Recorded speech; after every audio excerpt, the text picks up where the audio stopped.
What is going on YouTube, and welcome back to another episode of Vancouver's Worst Drivers.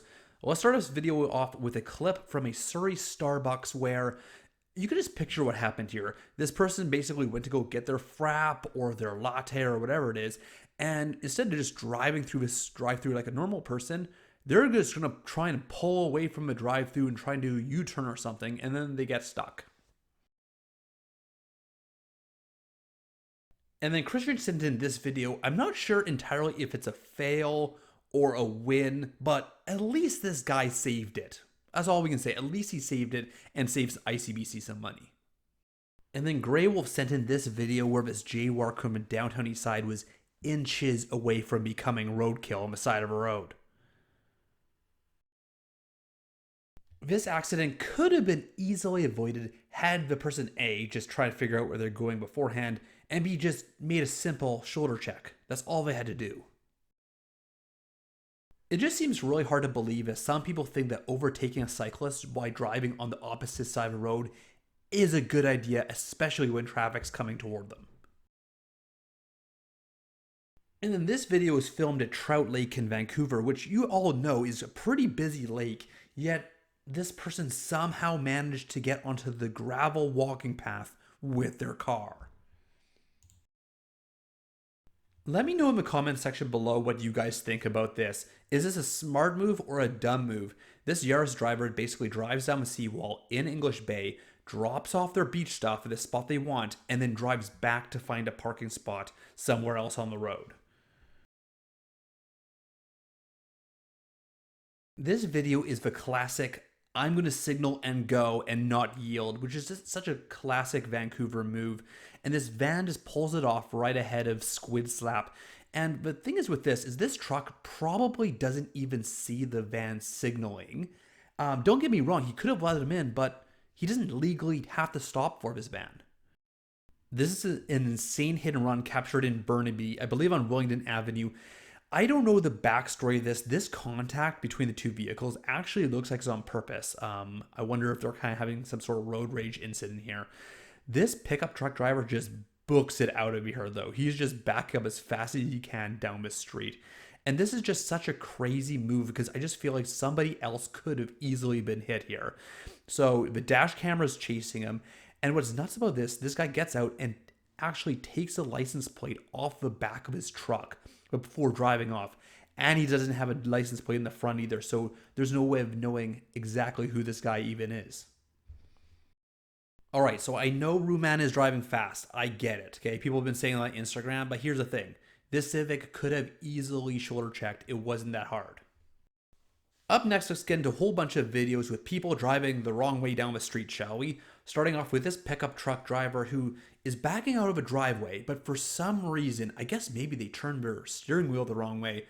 They're backing out and then they just go down the wrong way. Not really sure what's going on there. Then, for a professional driver, you think that cab drivers wouldn't run to this mistake of driving the wrong way down the street, but I guess I'm wrong for this guy. It's a good thing called Ginger's driving slowly here, because could you imagine how bad this would have ended up had these vehicles been, say, going like 50 kilometers or 60 kilometers an hour? With all these cones and with all these signs and with all these fences, how else do you think the city can make it obvious that this side of a road is closed? It's always a surprise when you're turning left and you see a vehicle facing you head on right in front of you. I've seen a lot of things on this channel, but I never thought I'd see someone overtaking someone who's hanging a left, driving on the opposite side of a road. And then no surprises here, we got another clip from downtown, this one from Yaletown. You can just imagine the stress and the panic probably going through his driver's mind when they hang a right instead of a left and then they see all these cars coming toward them. This was posted by 604 TV. I don't know exactly who recorded this one, but just the level of audacity from this guy, okay? He can see people coming toward him, and they just doesn't even flinch, doesn't even blink. He just keeps going all the way down the street. This video is about like a minute long. Who knows how long he was driving up to this point. And he just keeps going. He actually has an opportunity probably earlier before his truck to do a U-turn, but nope. He's just going to keep going, keep doing his thing. It's not a big deal if you're biking on the wrong side of the road when you're a cyclist, okay? Here's the problem. When you're going around a corner, a few feet away from a curb, and without a helmet, yeah, that's not so smart. So this video captured by Philip is actually about 2 minutes long. I fast forwarded it 3 times just to show you the entire thing. Just take a look how painful this is. Okay, I'm sure some of you are watching this video don't even have a driver's license. And even you guys know how to park properly, unlike this person. Like, what are they doing? Why are they trying to get into this spot from this angle? It just is beyond confusing for me. It hurts my brain really just to watch these people trying to park their car.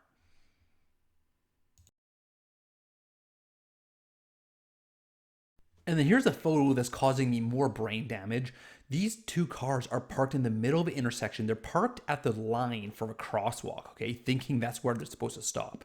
Here's the thing, which is I wonder if they thought was bizarre. If you can't see the light because it's basically above your car, you're probably parked in the wrong spot. I don't know about you guys, but I feel like if the trunk of my SUV was wide open, I feel like I personally would notice, hearing more outside volume than normal. Maybe it's a little bit colder than normal as well. I don't know how these situations happen in real life. Ladies and gentlemen, this is the reason why you get a dash cam. So I fast forwarded this video as well so we don't have to watch the entire thing, okay? Here's the thing, this video is 2 minutes long.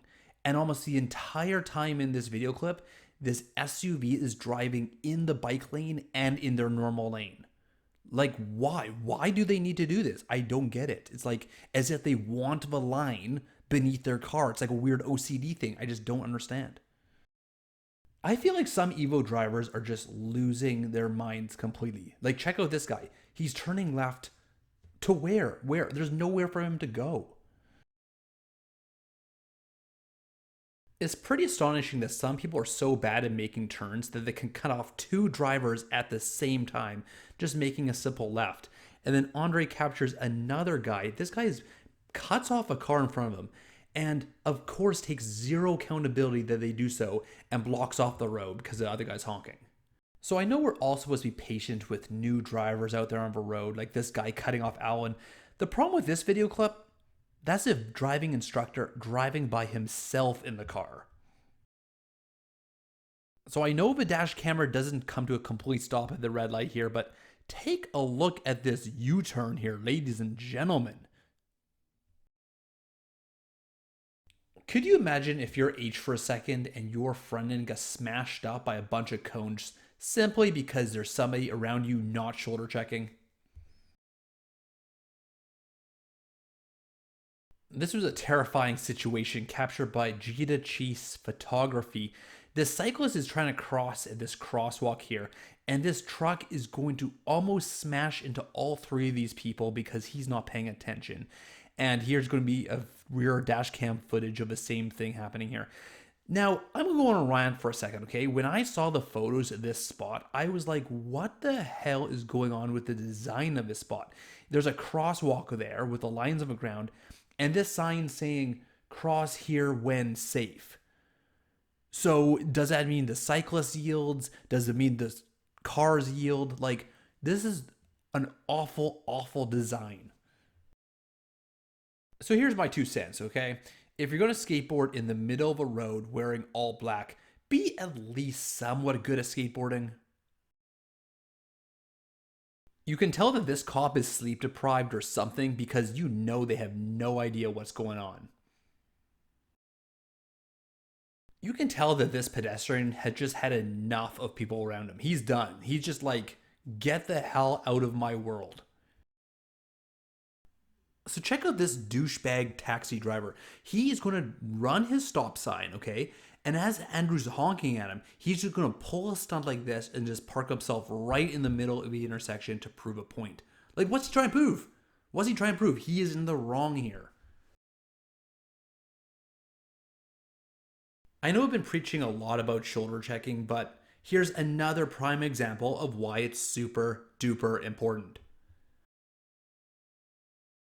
When the government has installed cement curbs in the middle of a road to prevent people from turning left, I think they're trying to send this driver a message not to do it. Videos like this terrify me, okay? The moment I see roundabouts, I know what's going to happen. That's why when I'm driving in roundabouts nowadays, I am going like below the speed limit. I am so scared of other people around me. So I recorded this clip on Burke Mountain in Port Coquitlam, okay? These people are so excited to see a bear that they get out of their cars and are like meters away from it to take photos. Like, what is going through their minds here? All right, so it's that time of the video where I'm doing the Black Box My Car $50 giveaway, which I present every month. And a big thank you, of course, to Black Box My Car for continuing to do this contest on this channel. Thank you so much for the support, you guys. And this month's winner is Breznevub. Okay, you know, I'm the worst at pronouncing these names, but you know, congratulations. Her name's actually Anna. So congratulations, Anna, on winning the $50 Black Box My Car giveaway for the month of May. Alright guys, thank you so much for watching this video. As always, if you like it, hit the thumbs up and subscribe if you haven't already. You can follow me on Instagram. The link will be in the description below. And you can also email me clips as well if you want to get featured on this channel. So again, thank you for every one of you guys who send me in videos.